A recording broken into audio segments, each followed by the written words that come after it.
All right, so let's talk about this game that came out a couple days ago. Finally got the chance to play it. This is Isle of Swaps. Now, going in and looking at a little bit of the still screenshots, it looked a little meh.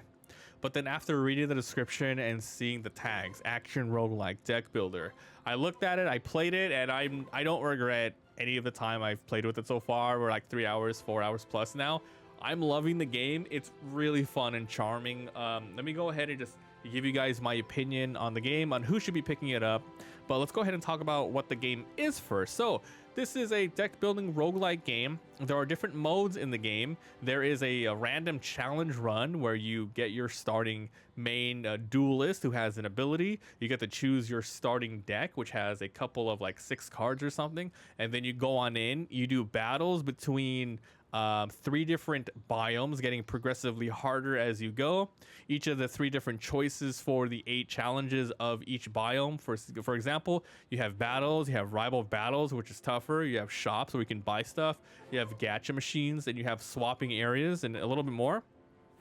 But basically, every single battle goes like this. It's a 3-lane sort of game, 3-on-3. You throw your cards in. You can have a deck from 1 to 2 to 3 cards. If you choose to build your deck with 1 creature, you have 6 cards. If you choose with 2, you have to put in 12.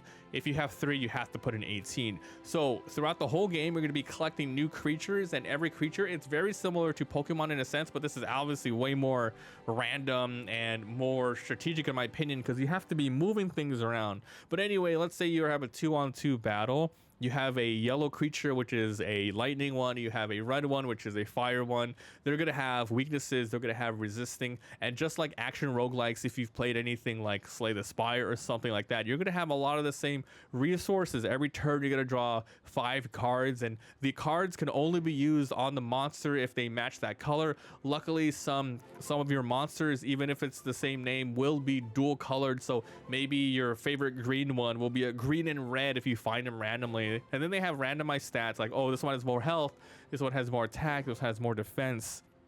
But anyway, you're going to play cards and you have 3 actions. So 5 cards randomly. Hopefully the colors match the monsters that you want. You play them.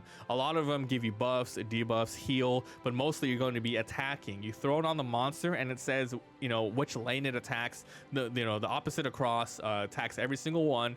And then you have lots of stuff like debuffing, poison, fire, and then you just go for the win. You can see the intents on the enemies, so you know exactly what's coming up.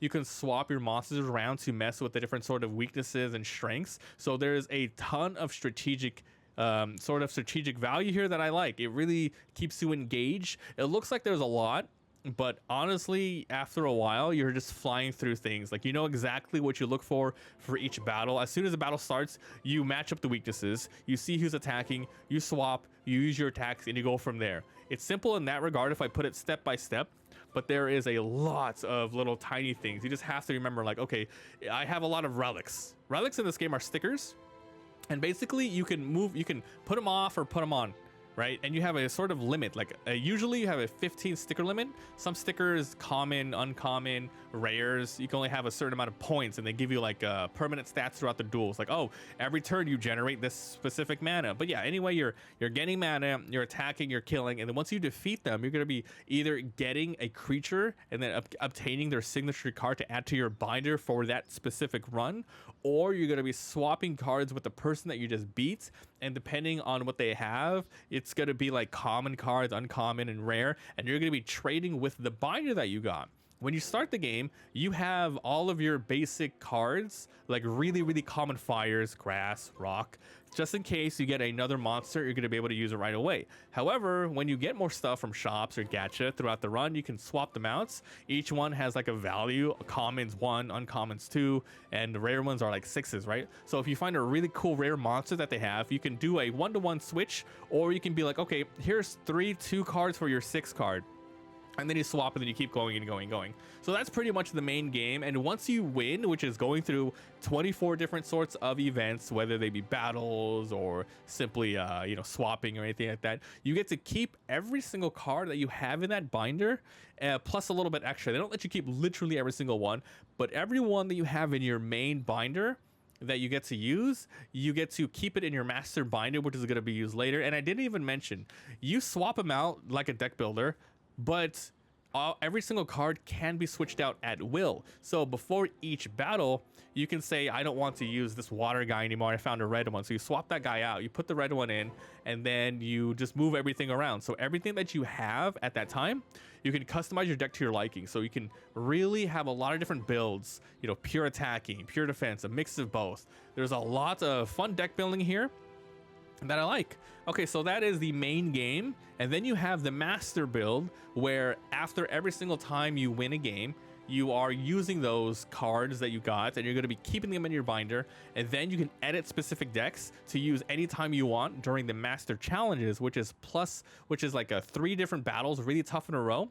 But if you win, you get to unlock 10 more cards that you don't have unlocked already. So different ways to play. You can go ahead and do the roguelike mode and then get some cool things, random stuff, build some things, and then overall build your account level so you can you can progress and have a really easier time in the master modes. And then that's pretty much it. There's not much after that. There is a tutorial which teaches you stuff, and then there is an achievements mode that lets you know, oh, if you beat this and beat this with that, etc., you get all that stuff. But that's the game in a nutshell. I want to talk about what I liked and what I disliked about the game. So starting with what I liked, it's charming.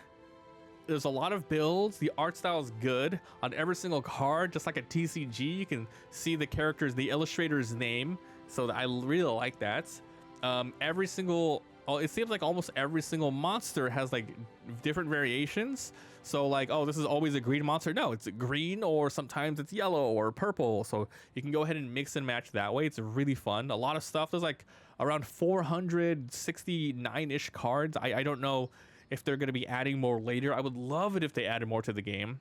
But some things I didn't like, and I think it's a minor issue, but this game doesn't have a lot of replayability after you finish everything. Like literally, once you beat the run a couple times, it's the same thing. It doesn't get any harder. Sure, the biomes are going to change. They're going to be interchanging. Like, oh, you get the fire biome right away, and then maybe in the next run or two, the fire biome is the third one you go to, which makes it a little harder. But you're just seeing the same 450, 500 cards. The whole goal is to just, get as much as you can, unlocking in the binder. But then it doesn't change difficulty-wise in the main mode. As far as I can tell, I've won a couple of runs, and it's not letting me say like, oh, here's a harder ascension mode where, you have less choices, or enemies are like 10% stronger, and, stuff like that. Like, one thing that really makes Binding of Isaac, Slay the Spire, and a lot of other roguelike games is that level of replayability, and unfortunately this game doesn't have that. But there is enough here in the base game that if you love it, you're going to be focusing on just building new decks and just having fun. Even if it is the same difficulty, you're going to find out which cards you like, which ones work the best, how to manipulate the NPCs, and just work your way around that. But yeah, it's just it sucks a little bit that you just can't make it any more harder than it is. If you sit there and try and deck build to your heart's content and you try hard, you're not going to lose. It's going to be completely fine. And I did say there's a lot of variables in the strategic aspect when you're dueling, but all the information is on the screen. There wasn't a lot of times where I felt like this is broken or anything like that. There's always ways around things. And, you can just build your deck and make sure it's balanced as much as possible, or super sway to the side. You're just totally steamrolling your opponents.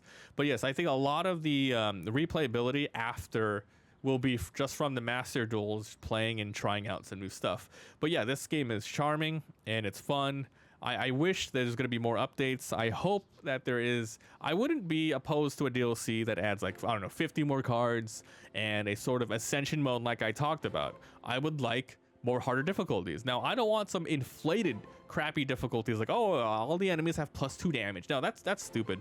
More stuff like difficult choices to make, less cards to choose from. Maybe things are a little bit more expensive, but I don't want the battles themselves to be harder. Just like slightly, but not like inflated, just number inflated. It's gotta have some crazy stuff like, oh, you can only bring 2 Pokemon into battle for this next challenge or something like that. Like, really be creative with it. But anyways, that was Isle of Swaps. Fun game. Highly recommend it. It's very interesting. So that's it. thanks for watching, and we'll see you guys next time.